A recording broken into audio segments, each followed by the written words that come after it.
And we started. Word. No coffee, but let's get it started. Really? You want to hit this? Not mine. I'm just gonna go raw dog it. Dogs are on the pod. I know, first time ever. Was it first time? They'll be on visual too. They've been like here, and they've been a part of the podcast. They've been auditorily here before. Yeah. On the first one, weren't they barking too in your backyard? Maybe. That would have been really early on, almost like a year ago, and some change. This is our first visual, which is really exciting. So we're definitely doing a test run, but super excited to even have it going. That's definitely new, different.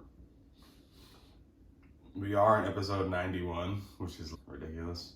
This is like a whole new step, adding the video, so we're gonna be playing with it each podcast now. Yeah, this is the first one, episode 91, the first time we have video, which is crazy because there's so many episodes, and this is the first one with visual. Much easier, as people know, to market. Well, it's not the first. Yeah, technically, but this is the first one that will likely be used. Yeah. In the grand scheme of things, we'll probably say this is the first time, because the other time was a test run, but this one's actually, all right, we're going to be using this footage. Right. So, check us out on multiple platforms. It'll be on more platforms than we'll probably know as of right now. Yeah, we're going to bring MySpace back, and we're going to put it on MySpace too. Probably put it on Twitter, pay $8 a month to put it on Twitter. Yeah, what's up with that? I've only heard vague details about that. Yeah, people do not like it. I guess we'll start off with the Twitter segment. So, as everyone knows, we haven't spoken about it because we haven't recorded in a while, but Elon did buy Twitter. It did go through. I think he bought it at whatever per share, but now he's trying to figure out a way to revamp Twitter as a whole to actually make it into a profitable business.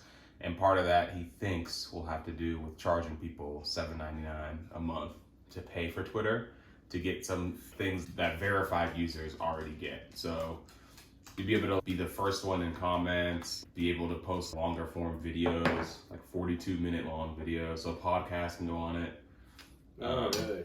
Yeah, so it's going to be definitely a new platform. He's trying to get creators to come to Twitter because we've had this conversation. Actually, it's funny, we had this conversation about Twitter months ago, almost a year ago now, where we were like, Twitter doesn't have a way for the business to be profitable. It has to sell your data. That's the only way that Twitter makes money. So pretty much we are the product. So what that causes is a shittier business because advertisers are just prioritizing our views and our data. As opposed to if we're paying $7.99, then we're buying a service. So they have to like pay attention to us. But as of right now, we are the service. Can you still post if you don't pay? Yeah, so you still have all the same things with Twitter normally. My life or your life won't change any, but it's gonna really change for large creators, influencers, people who already have check marks. And I heard, isn't there gonna be a sort of tier system with different colors, like different verification things? Yeah, different ways to be verified. So yeah, definitely. I don't have it up. I don't have my computer with me. I think there was like a different color for government people, and then a different color for entertainment people. Yeah. Athletes have different colors. I like it. Yeah. I like the idea of it. More structure. It's definitely different. I was watching Trevor Noah yesterday talking about it. He was like, and it is true. Elon's pretty much trying to say we should all have free speech. We need an app where we can use free speech. But yes, when someone does talk about free speech, they're talking about what they deem as free speech. Anything outside of that is something that you want to control. So people are tweeting out horrible things or tweeting out stuff, and Elon's, oh, why can't anyone take a joke? You should be able to take a joke.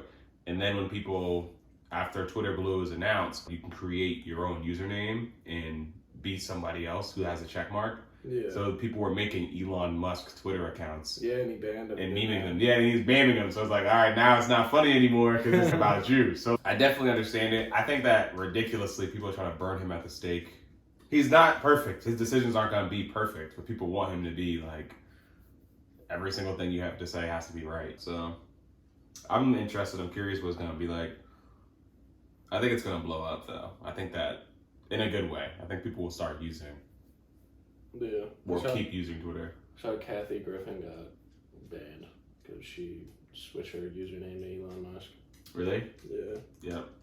So, yeah, we'll see. Maybe it wasn't the best idea to just allow people to just create whatever username they wanted, because now, like, stupid things like that happen. But Yeah. hopefully we can figure it out.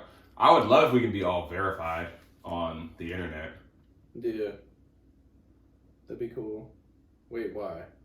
Because I would love if we can go to a place where you are a verified user, verified human being. Yeah, but is that the only requirement for verification on this now is just the payment, the monthly payment? Yeah, I think there's other verifications. I think it's the monthly payment. You have to have ID thing, like. there's something like that, or you have to have a linked email account, which people can always get, but you have to be a person. That's pretty much what they're trying to say. Because right now, a lot of what Twitter users are bots. Yeah. So people have brought up that minutes after Elon was announced as the new owner, racial slurs went up about 500% on the app, and there were 50,000 tweets tweeted that day that came into Twitter, and it was only from 300 bots. So 300 bots tweeted out 50,000 tweets using the N-word, and that's what caused that to happen. But people were saying that, oh, this is because Elon's here now, so now all these people believe this stuff just because they're seeing tweets. So if we could verify that there's human beings on the app, then I think that'd be great. Was that like a misstep in the coding, or have you always been able to write racial slurs on Twitter? So you have been able to, but they just get banned immediately or taken down. Okay. But it was like these bots were mobilized once Elon was once Elon bought Twitter. It's definitely it's not easy, but I think that it's better than a lot of what else we're doing. Like, that's not the only reason for him to buy Twitter. There's other reasons. He does have a good point where the US does not have an app like WeChat that China has, and that's what he was looking to try and do, is to create a WeChat.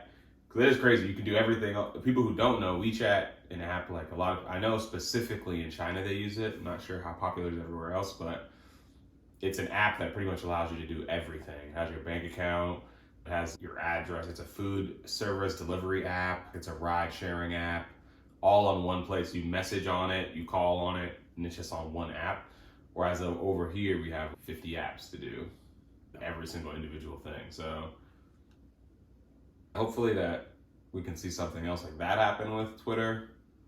Maybe it would be a good place for people to do podcasts on it, like if it's supposed to be an information hub. So I think they needed a sink apparently, and he brought a sink. Yeah, he brought everything in this kitchen sink, which is, I think it'll be funny. He did lay off a lot of people though. A lot of people say it's 50 to 75% will get laid off. Damn. Honestly, I don't know. You're working for a company that is software as a service, and you have 200,000 employees or some shit. Like, a bunch of people just sitting around in the office. I feel like he likes to work in smaller teams. Yeah, too. And pushing that team. He wants to get people who are only A plus or A people. Somebody who can go above and beyond, work long hours. Stupid smart.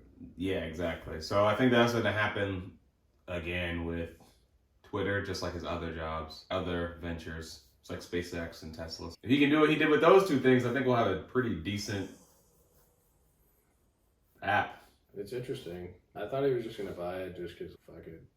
But I didn't know he was going to revamp it. Oh yeah, he's going to change it a lot. The thing is, it's been the same way for however long. And there are some quality of life things that he is right about, like the character limit. I do think the character limit is good, but I think it should be able to bring you to somewhere else where you can read someone's full post. People are taking screenshots of their notes and then posting that to Twitter. Yeah. Like, that doesn't make any sense. How many characters is it? 150? Something 240 maybe. It wouldn't have. I think it used to be like 120, and they put it to 240, and then they tried it. But he's trying to bring Vine back too on there, which was the original TikTok. Yeah. Which is funny because back then, it's weird how we don't know what's going to be the next big thing, even if that thing came up. So literally Vine came up, and then people were using it, and it was popular, but for some reason Twitter was just like, all right, cancel it. But it probably would have been their most popular. Vine would have been more popular than Twitter if Twitter let Vine grow. Yeah. At some point, Vine would have been much bigger. It would have been more like TikTok. They definitely should have merged. Because 6 seconds is like a good thing to be scrolling. Exactly. On Twitter, it's a good form of media that you can just scroll. Exactly. They could have put the tweets and the Vines. Yeah. The thing is, they just got rid of Vine completely, which didn't make sense to me because I'm like, it's so popular. But did Twitter do that? Yeah, Twitter bought Vine, and then really? they shut down Vine. Yeah. I didn't know that. Years ago. I knew it shut down, but I didn't know it was by Twitter. Yeah, Twitter shut it down. Yeah, so I don't know why they did, but they did. That's weird. I thought it was my ignorant mind. I must have heard someone say it had to do with China. And I was like, oh yeah, China should Vine down. Yeah. Dang it, China does it again. Yeah, it's steal everything from us. Because China has a affiliation with TikTok. I thought China would shut down Vine so TikTok would take over. Yeah. TikTok is pretty good. I'm not gonna lie, it's pretty good. Yeah. I still don't go on it. It's good. Yeah. TikTok is probably the most powerful algorithm. I know they do 10 hours a week just TikTok. Damn. That's a lot. I'll stick to some Instagram shorts. Yeah, it's easy too. All right, we had some Twitter news. Let's go into some AI news. This should be a quicker one, but we had the evolution of man. So I'm pretty sure it is some derivative of GTP3, which was the AI that we've followed on this podcast since damn near its inception. And there's been more iterations from other people who take that program and they use its predictive model to create something else. So a lot of times people will see on in the news, TV, wherever, that someone is able to take their words and turn them into art. So you can tell the AI, sunny room with dogs in it, and the AI will try to create a picture of what it thinks a sunny room with dogs in it looks like. So the AI have gotten to the point now where they just create ridiculous predictions. And one of them that have been asked were the evolution of man. So the video is ridiculous. I'm sure that we could pull it up and see it somewhere, or maybe a link or something. But it's crazy that it shows the literal starting with a monkey and then evolving like something that could resemble us today with phones. And then it's just a very ridiculous visual spectacle. That's cool. Yeah, it looks really cool. Yeah, it's just ridiculous. So I don't know how these AI will be, but in the future. But one thing I can say is that it definitely will change how we create art, how we create videos, how movies are. I don't even know. I was thinking late last night, what if you could do maybe a 3D movie set with pieces that are created by an AI, and then put people on that set, and to create like worlds that are way more complicated than we can right now, but a lot faster. So it's cool. Have you seen the AI generated stand-up stuff? No. I gotta show you that. I can't remember any of the jokes. Any of the jokes I said? Yeah. Were they like, because sometimes the thing about the AI is it's like almost there. It's talking to a crazy person. Because it's like, because they're like. It's because it's not human, so no. Some humor is very human. Yeah. And it requires human experience to understand it fully. So some of the jokes are like, oh, okay, what the fuck? Yeah. That makes sense. Or they'll say things that you'll be listening and then you'll be like, wait, like it's not saying anything. But that might not be the case with the one you're talking about, but sometimes that is the case where it's just saying words that sound good together, but they just don't make sense. They're not a sentence. So that is cool. That's something else that came up. So I'm gonna put that out there. Imagine if there's just like a similar thing with the art, but it just creates a 2-hour-long movie. Yeah. The thing is that those two things together could do that. Yeah. At some point. Who knows? It could be something like Vine where he's like, all right, no more. We're shutting it down. Yeah. I bought GTP3 and no one else can use it now. And then we don't get that thing for 30 years when it should be 10 years from now. Yeah. I hope people keep playing with it and messing around. It is open source right now, so if you're interested in something like that, you can just go and search it up. Or someone could buy it and turn it into an NFT, and then where is it? And nobody has it. Yeah, so that's another thing. I feel like a lot of shit happened, but I can't. So much stuff happened. Let me think from the last time that we had a pod. A lot of things in the news with the Twitter stuff. The Kyrie Irving stuff is something new. Yeah, what was that? It was weird because there was the Kanye shit too. Yeah, back to back. They were both anti-Semitic related things. I thought, because I saw a headline saying Kyrie got suspended because he supports some anti-Semitism stuff. Yeah. But then I heard that he tweeted some anti-Semitic stuff. And I thought it was a link thing where Kanye said some anti-Semitic shit, and then I thought Kyrie was like connected with New Balance. Yeah. And so that was just like they both got by that one thing. But it seems like they both said anti-Semitic shit. So yeah, so the Kanye shit was hilarious. Kanye actually said some stuff that was like anti-Semitic. He was literally like, which is it makes me question everything about it. Kanye, I thought initially definitely said something anti-Semitic. Hey, come here. He said Jews own the media. Yeah. Which is all right. That's a whole different thing. Which for me personally, I was like, a lot of the media is owned by the Jews, which is okay, like whatever, but still.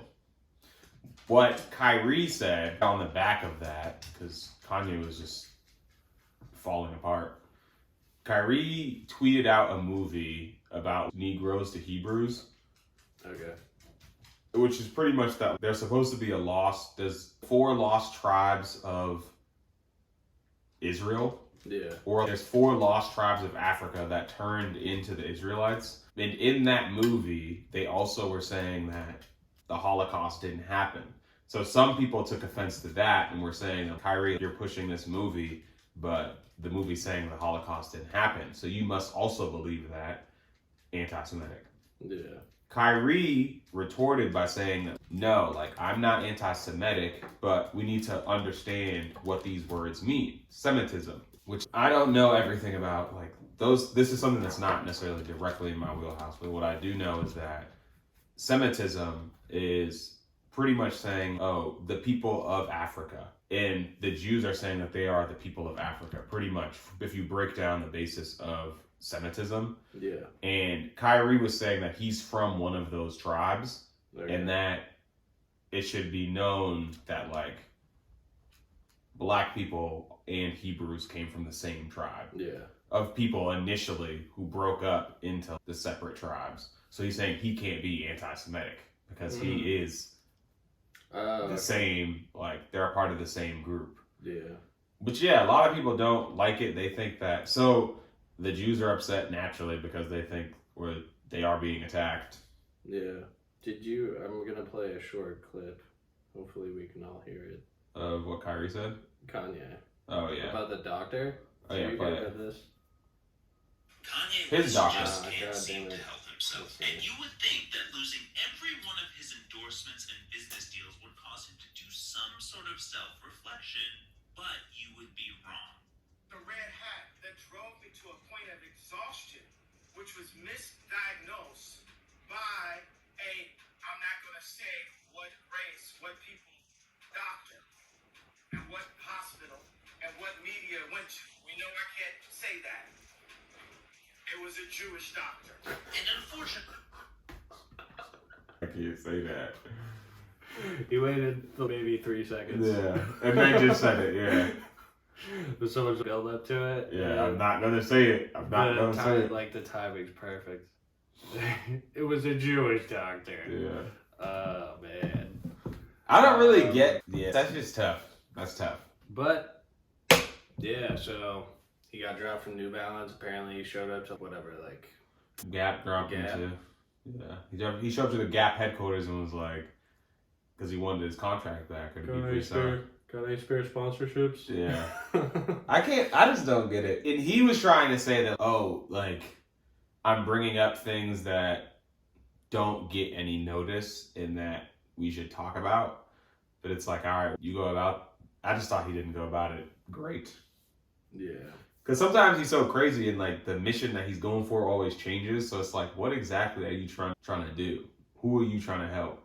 He's also not. No, definitely not well. But the black community is upset with the whole Kyrie thing because they're like, a lot of black people don't think that, and I can't speak for everyone, but most people that I speak to of color, they're like, they don't really know why Kyrie's getting suspended, and there's like a checklist of 6 things that he has to do, and one of them's like he has to meet with like Jewish leaders and learn about like their mission. He has to take like classes on Judaism. Damn. Yeah, so it's heavy. yeah, it's not. Those are only like 2 of them or 3 of them. There's 6 total. I know that. So it's definitely interesting. I'm really curious how it's about to play out. But a lot of black people are mad because it's like when it comes to, and this is just things that I've heard. This is just me reiterating. People being upset that when it comes to the black community, it's, oh, you gotta forgive, you gotta forget. That was so long ago. You can't hold people accountable for that. But they get mad. But the black community's mad. It's like when it comes to Jews who do own a lot of the media, a lot of channels are owned by Jewish people. It's, you gotta remember the Holocaust. Like we learn about it in school for so long. There's a reason why we learn about it. People are upset about that, which I get. But I think it's weird. We're all infighting when there's bigger issues. Yeah. Someone brought up that, or I heard somewhere that around election times, like a lot of stories pop up. Yeah. And it's to distract us. Yeah. And that's like kind of what's happening. Mm-hmm. Seems, because like we said, like, I don't think in the past like 2 weeks, so much shit has been in the news, or at least has gotten to our ears. Yeah. Anti-Semitism. Yeah. It's crazy. It's weird though. It's like they're trying to pin somebody. Like that's the thing that is weird about it. Kyrie and like Kanye, completely separate. Very similar names, but yeah. So, they're as close to each other as like adjacent like rap is to sports and basketball. But like outside of that, I'm sure that they're not. I've never seen them ever heard them in the same sentence before. No. And think about their whole following. That's got to be such a large group of people. So many people. Yeah. Because Kyrie Irving's been on like a bunch of teams. He's a great basketball player. Yeah. Won championships, like. I'm sure like there are millions of jerseys out there that people have bought. I almost bought one. I have one. I haven't bought a jersey in like years. Yeah. And like for successful black men, that's like the top right there. There's not much. Kanye, for sure. Yeah. Very sure. Yeah. Kyrie too. To even be in the NBA is like absurd. So it is interesting to see that like those 2 things happen within a week span. But yeah, a lot has been going on. Yeah, I do want to bring it up again. Like, I always bring this up. I brought up a lot about how the oil and gas industry makes almost $3 billion every day, and that we don't know where that money goes for propaganda. Yeah. And it might not go here, but what I'm saying is that there's a lot of money in this world and a lot of interest in that money. So who knows what it is invested into for propaganda. Yeah. I also noticed that there's the whole marketing tactic of keeping shit at $1.99 or $2.99 to appear like a lower price. And like the fact that gas prices fluctuate so much, but like they always tend to be right under the dollar point. Yeah. It seems weird to me. It seems a little fishy. It just jumped to that next dollar sign. Yeah. They probably know that keep giving like 60, or it's like it always ends at a 9. Yeah. Because there is a thing in my, like I noticed like if it's at $3.99, I'll be like, all right, at least not $4. Yeah. $4 a gallon. But like when it jumps up to 4, I'm like, ah, fuck. Yeah, like if it's like 4 or 5 or some shit. I'll wait till tomorrow. Yeah. Or something, see if it goes down. It's good. It's a few cents. If it's at 4, like 17, it's like, dang, it's $4. Wow. And it's literally like $3.99. It's okay, that's easy. Like. Then there's also the Powerball. I wonder if that's like. The Powerball was rigged. Only one person won.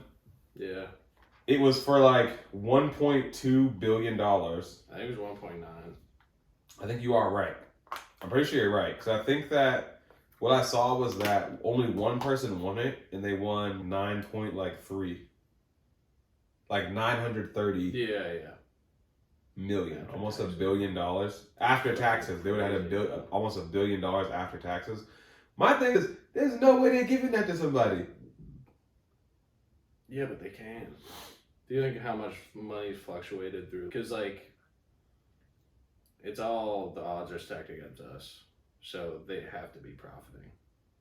The thing is, though, is that yes, they may be, but do I think that one individual person just won almost $1 billion?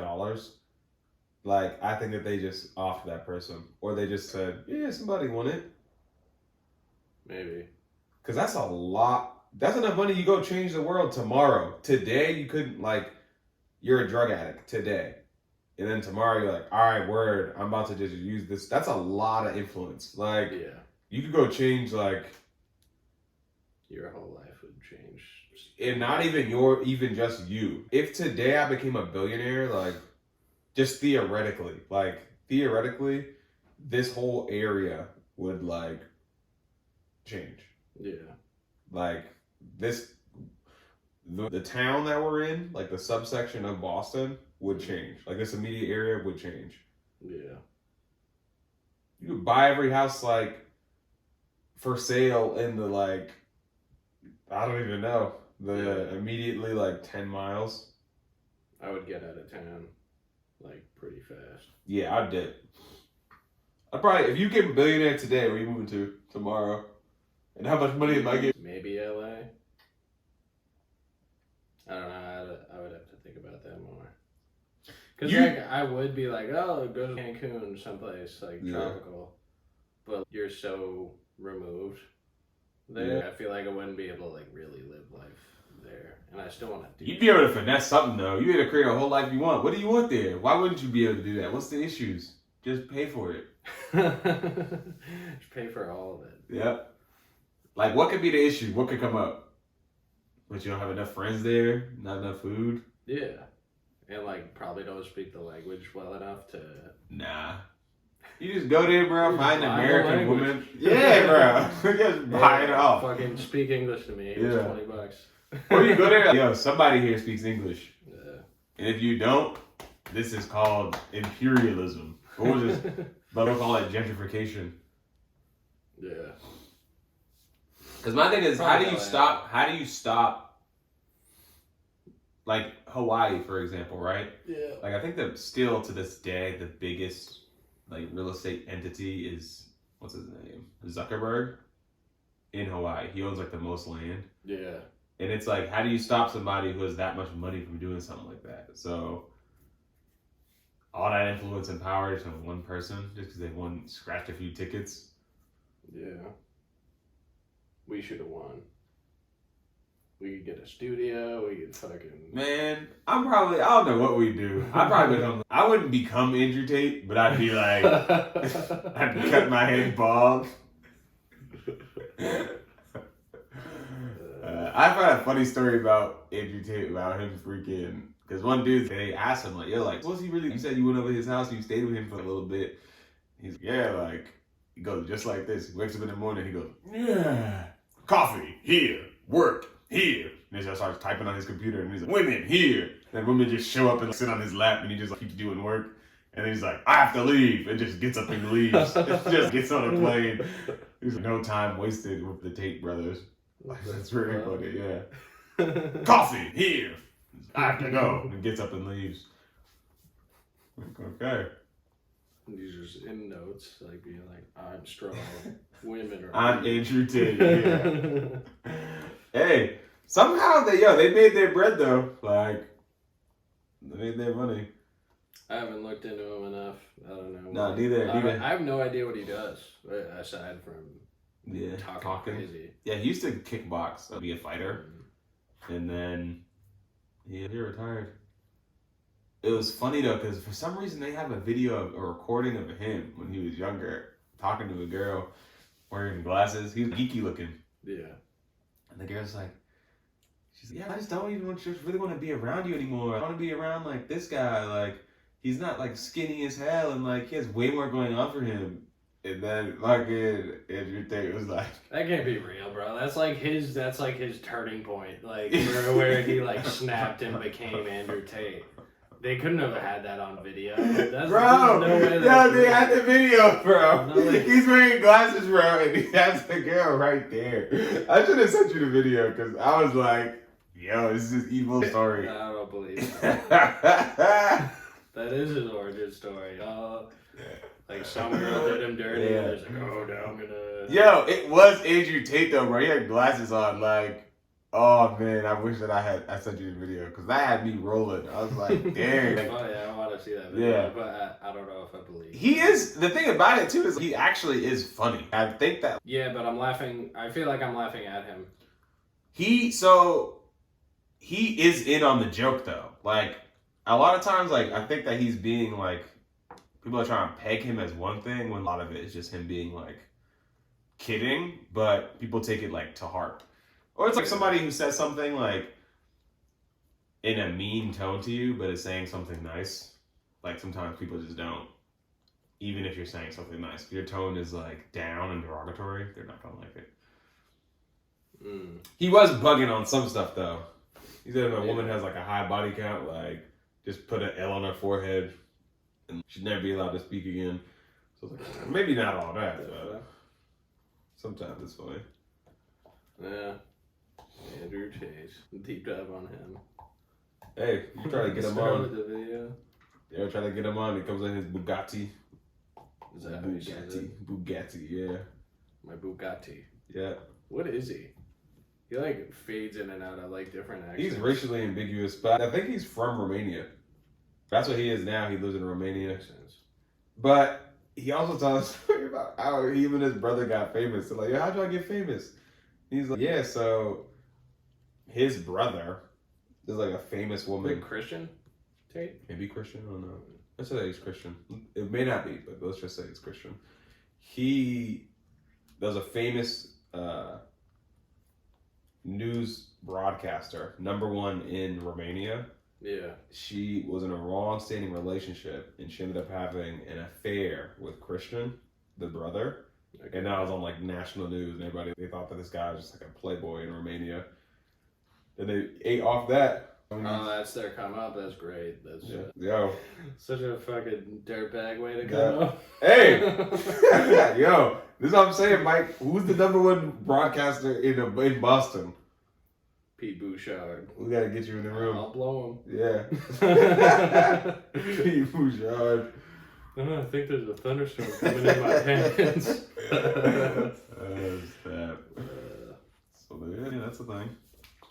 Well, let's talk about the book. Book dump. All right, so we do also have a book dump. That's our next thing we got going on. I think this is a well-recommended book. Like many people are recommending it's very popular. I think it came out in 99 or 95. Yeah. We're talking about The Alchemist. Mine looks cooler. Yeah, that's the one that people usually have. Is 25th anniversary edition. I have Plus. Insights in interviews and must more. Be 95 then. 25 years ago. Yeah. 26, probably 27 years ago. Yeah. But yeah. Ridiculous book. Really cool book. It's basically general summary. There's a young boy who is a shepherd, and he takes care of his sheep, and I forget where his origin is. It's like Andalusia. But then he has aspirations to travel, and so he starts his journey. Pretty much to learn like the way of the world. Yeah, along the story in his travels, he like learns a bunch of life lessons. Basically, I tried to like underline. I wish it was more. What's the word? I wish it was less direct with the life lessons. I wish like he learned experientially, and they weren't like laid out so specifically. Because he definitely learned them. Every single person he met was like taught him a lesson, pretty much. Yeah. But then, like, at the end of it, they would be like, this is the lesson he learned. Like, one of these is, if you start out by promising what you don't even have yet, you'll lose your desire to work toward getting it. So, a lesson, like, explicitly written out in the book. But a lot of the lessons were cool, and I think they're like, have value to them. Yeah. But yeah, he travels, he meets a bunch of different interesting characters. He finds his way through, like, in the beginning he talks, he goes and has his like palm read, or oh no, he has his dreams interpreted. And he had a dream, I forget what the specific dream was, but the fortune teller, Because he's dreaming of treasure. was he? I think it was like more of an abstract dream. But the fortune teller tells him that there is a treasure, that He should go to it. yeah, and it's by the pyramids in Egypt. Yep. And he lives in the Mediterranean. Yeah. And like before that, he meets a girl, and he like falls in love with the girl at first sight. And Which is the thing that I love like about it, is that like he's being told that there's a treasure and he should go after it, but he already has plans to just stay a shepherd and to try and get the cute girl in his neighborhood to just date him, and he can just live as a shepherd forever.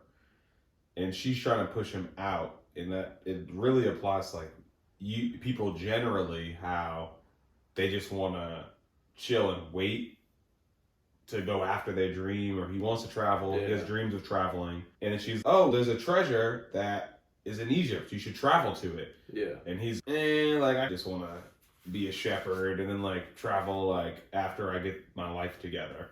So yeah, the dream, I underlined this. And dreams are the language of God. When he speaks in our language, I can interpret what he has said, but if he speaks in the language of the soul, it is only you who can understand. I thought that was cool. But he says he's had the same dream twice. I dreamed that I was in a field with my sheep when a child appeared and began to play with the animals. I don't like people to do that because sheep are afraid of strangers, but children always seem to be able to play with them without frightening them. I don't know why. I don't know how animals know the age of human beings. The child went on playing with my sheep for quite a while, and suddenly the child took me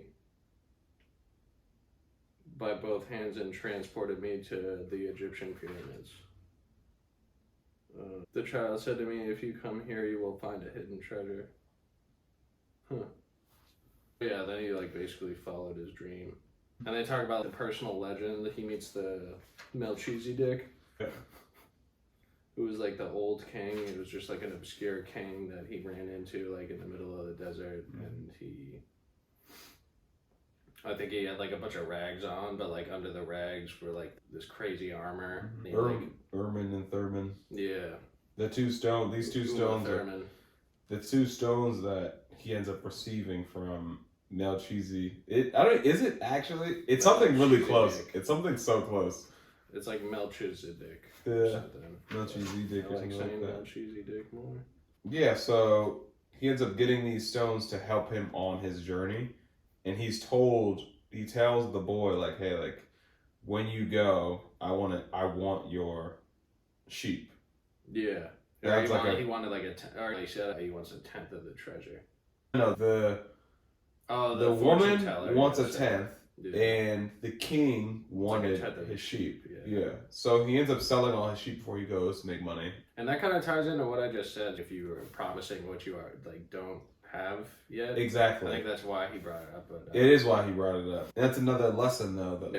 Because the palm reader or the dream interpreter was telling him like, hey, you should go because you need to follow your dreams and that dreams are powerful. And then Melchizedek was like, your dreams become your personal legend.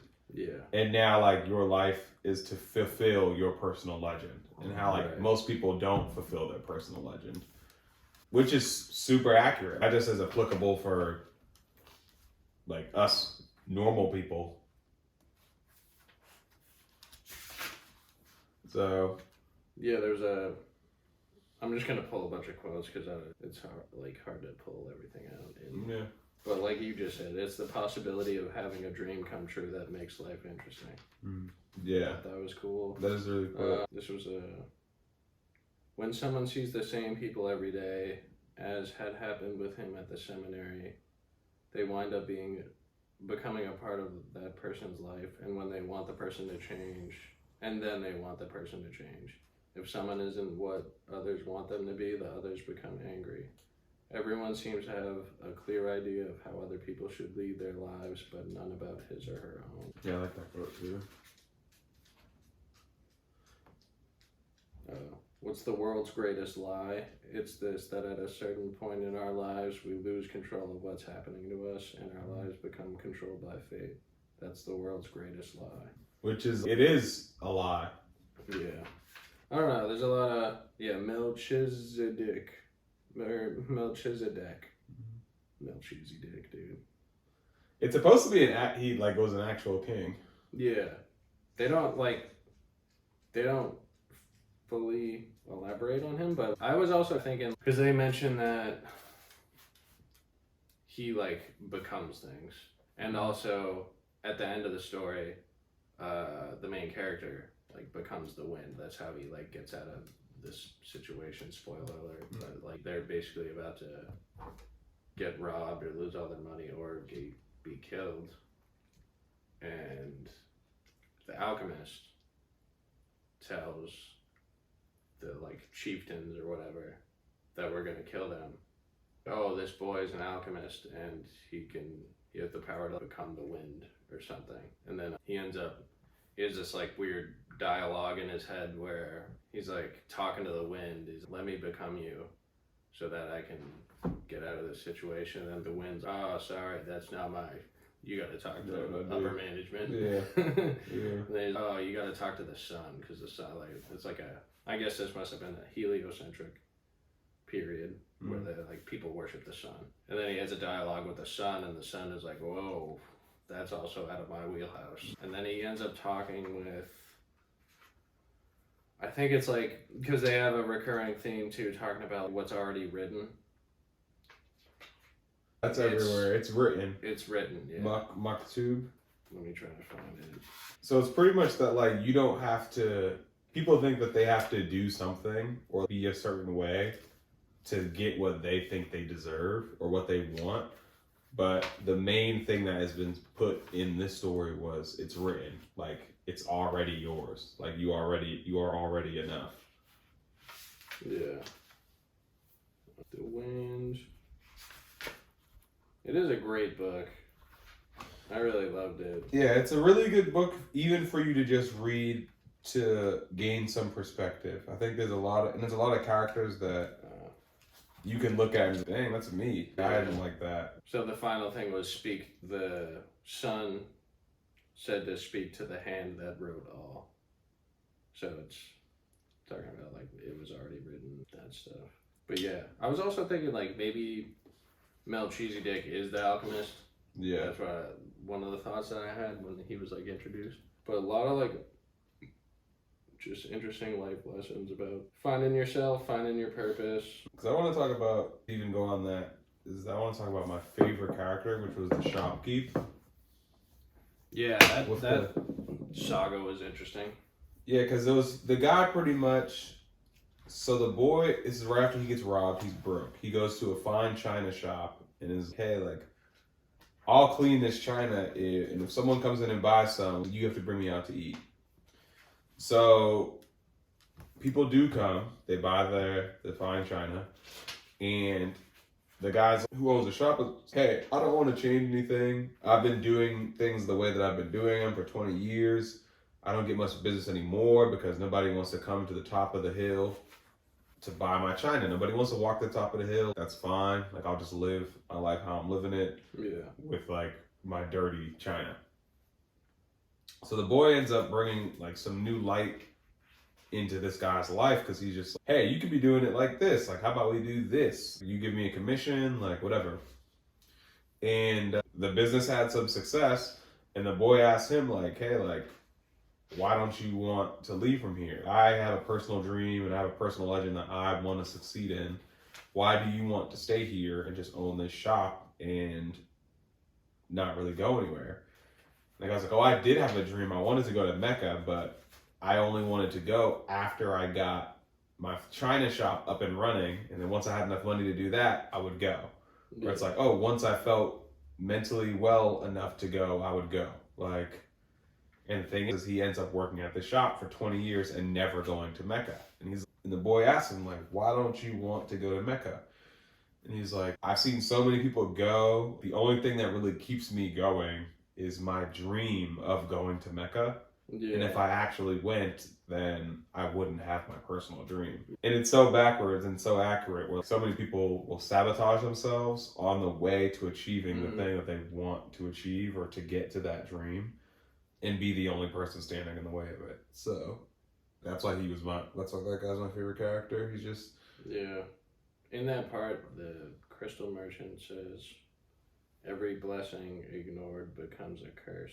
Yeah, I remember. That's one of my favorite ones in the... It's crazy. And Every blessing given... Every blessing ignored becomes a curse. And then he continues saying, I don't want anything else in life, but you are forcing me to look at wealth and horizons I have never known. Now that I've seen them and now that I see how immense my possibilities are, I'm going to feel worse than I did before you arrived, because I know the things I should be able to accomplish, but I don't want to do. So he does have a realization, like, on that topic of, oh, like, I want this thing, but once I have it, I know that I won't have that drive, but it is backwards. It's sad. That's a lot of people. A lot of people, like, an interesting thing is that upon some reflection I've done, is like, a lot of people have a fear of failure.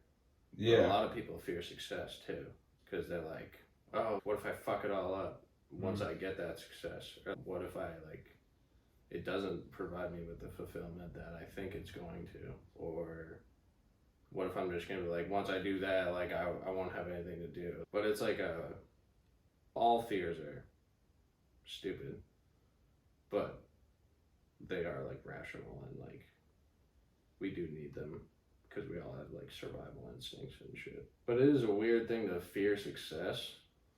I was like, wow, do I actually fear success? And I was like, at that point in my life, I was like, yeah, I do.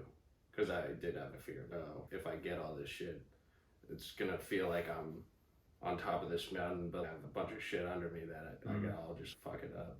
But it's an interesting, like, the fears that we create with the human condition and, like, society as it is. Like, we can... I was reading another book last night. It talks about the survival instinct, and that's how kind of our fears are rooted. But, like, now that we don't... A lot of us don't have a fear of, oh, like, what if I starve tonight? Or what if I don't have a place to sleep tonight? Yeah. All that survival shit. But then we're, like, in this comfort zone, and we just create our own fears that don't really exist. They're just like... You have to create your own. Those things may not be... Like, you may not have the old fight or flight where you do have to worry about those things, but you create them in new ways. Like, then they perceive as, like, and anxiety. They can be super complex because, like, all this shit's new to us. Yeah. We're not supposed to be doing this. Yeah. All the things we're doing is not what we were originally designed to do. When we were born, we weren't like, okay, I gotta do this podcast. Yeah. We weren't programmed with, like, all the things that entails. And so that leaves us to just in our own minds to be like, oh, what if this happens? What if this happens? And then fears made from that. This other quote, I see the world in terms of what I would like to see happen, not what actually does. I thought that was interesting too. That's definitely good. We need more people to think like that too. But that can fuck you up too. Because, like, you can start this narrative in your head and start reading into things that might not actually be what happened. You know what I mean? Be like, oh, I don't know what a good example would be. Yeah, because I have an instance that I think would be the opposite, where it would be a good thing to think of the world how it should be. Yeah. Because you can't be somebody who's going to change the world if you're someone who just accepts the world for the way that it is. Yeah. But I think you need to come. You can accept. I think you should definitely have acceptance, but You should have a healthy balance, and that kind of comes down to just being present and experiencing life as it is. But if you're like caught up like wanting, because if you want something that's not happening, and then like you'll take like little things and be like, oh, that means that it actually is happening, but it might not actually be happening. You know what I mean? I don't know. Life's complex. it's complex. What's your personal legend? My personal legend. I just want to buy a bunch of sheep and fucking chill. I want. My personal legend is personal independence. I don't want to have to like rely on all these like corporations and entities to make my life go around. Yeah. I do, because I like capitalism, the way that like I can't go buy something and just go get all this crap whenever I want. But what I don't like is how like all the other issues that come up with it, where like it comes into our politics, and there's certain items that people want you to buy because policies dictate that those things are better for our economy. Yeah. Like gas products. So like a lot of things like that. I'm just gonna read all the shit I have underlined, basically. When someone makes a decision, he is really diving into a strong current that will carry him to places he had never dreamed of when he first made the decision. Thought that was cool. Yeah, before you move on from that one, Yeah. that's dope. Because that happened in the middle of the book. But it is personified through the way that the boy goes about his journey, where he didn't go out to seek all this information and knowledge. Like, he didn't seek out to turn into the wind. That's not what he was looking for when he started his journey. And yeah, after it says, it's like, when I decided to seek out my treasure, I never imagined that I'd wind up working in a crystal shop. And doing all those things. So, like, even just traveling and the journey ends up being more important than the destination. The closer one gets to realizing his personal legend, the more that personal legend becomes his true reason for being.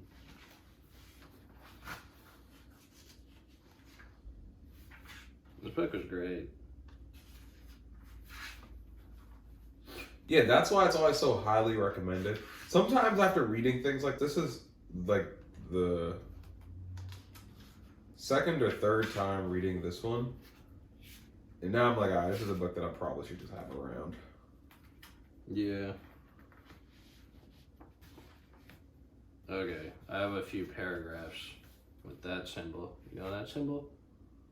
I always like doing that symbol. It's like a bird almost. Yeah. Why don't people's hearts tell them to continue to follow their dreams? The boy asked the alchemist. Because that's what makes a heart suffer most, and hearts don't like to suffer. That gets back to fear of success. The boy asks, I guess there's one thing that he needs to know, and the alchemist says that what you still need to know is this: before a dream is realized, the soul of the world tests everything that was learned along the way. It does this not because it is evil, but so that we can, in addition to realizing our dreams, master the lessons we've learned as we move toward that dream. That's the point at which most people give up. It's the point at which, as we say in the language of the desert, one dies of thirst just when the palm trees have appeared on the horizon. Every search begins with beginner's luck, and every search ends with the victors being severely tested. But that's a pretty good summary of the whole lesson of the book that I'm thinking about. Nothing worth having comes easy, and like, it's good to challenge yourself. I want to say too, with that quote, I want to give ourselves a pat on the back just for getting to this point, for like how many episodes that we have at this point, and how long we've been doing it. So 91, coming up on 100. Yep. in a few months. But yeah, I really like that part. A lot of, I don't know, good ways to, it's a good perspective on just how to navigate life and navigate like hard times in life and just follow yourself. And follow that dream that you have. Even the thing about it too is that like you may not get to where you want to get, or you may not strive for it forever, but even going out and trying it is worth a lot. Yeah. And just the things that you learn on the way to going after that dream is worth a lot. Like it's not about the destination, it's about the journey. The things you learn on the way. Don't give in to your fears, said the alchemist in a strangely gentle voice. If you do, you won't be able to talk to your heart. This is like when he tells him he needs to turn into the wind. And then the alchemist says, if a person is living out his personal legends, he knows everything he needs to know. There is only one thing that makes a dream impossible to achieve, the fear of failure. There's gotta be...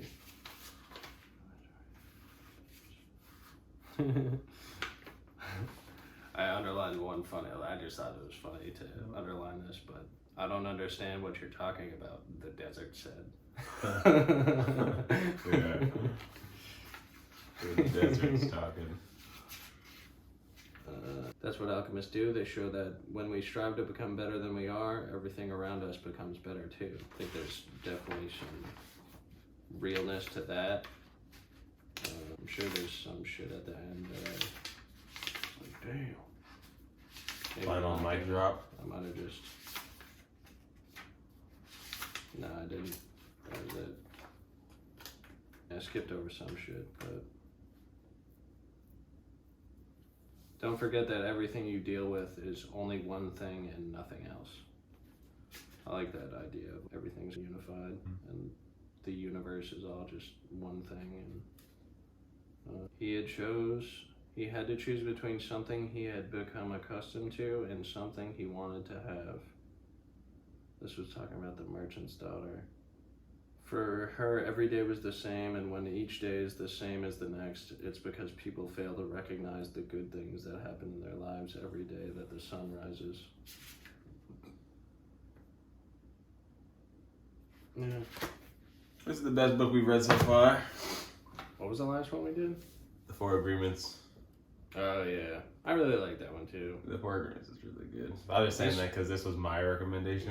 I'm like, this is the best. This one's cool because it's like a story, but It's definitely crazy. great value to both of them. It is. This is number 2 for the book dump.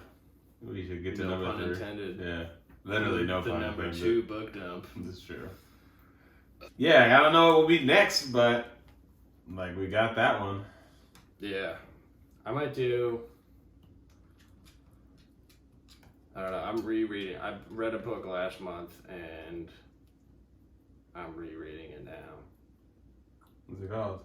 The Untethered Soul. Okay. So maybe we'll do that one. Maybe not. Excuse me. Yeah, maybe. I'll figure it out. Would we read a graphic novel on here? I'll be down, yeah. I'm going to Maine tomorrow. I'm gonna bring Vinland Saga.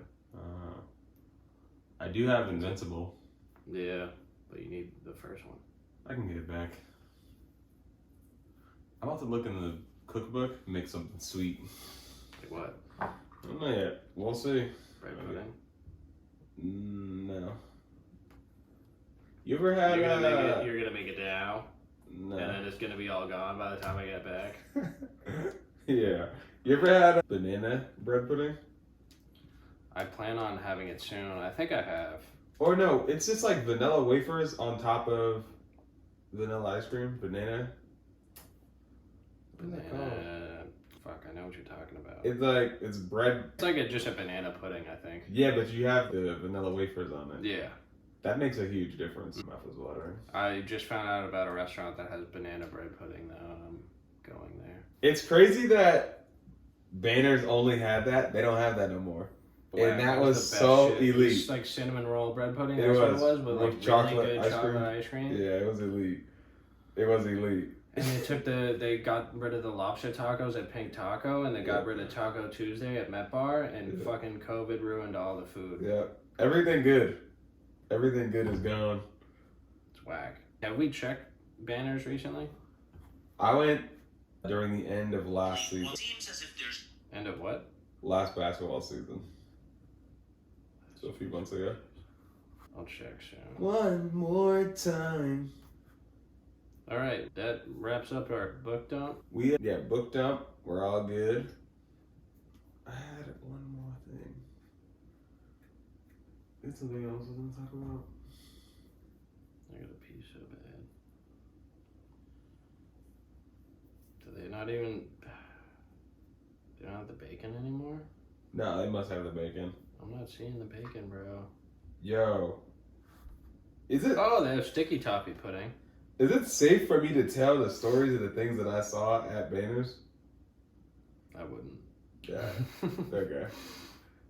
But y'all just know things went down in that restaurant. Things that like I was like, yo, this is going down in here. Because I'm not that type of dude to be doing all that crazy stuff like that you can imagine to see in a I restaurant. mean, it happens everywhere. But I think that was like A force. because it just opened And people were wilding, so it was like the Wild West. yeah. But alright, little wrap. Yep, little wrap. Wrap it up. It's a rat. Don't forget to wrap it up, y'all.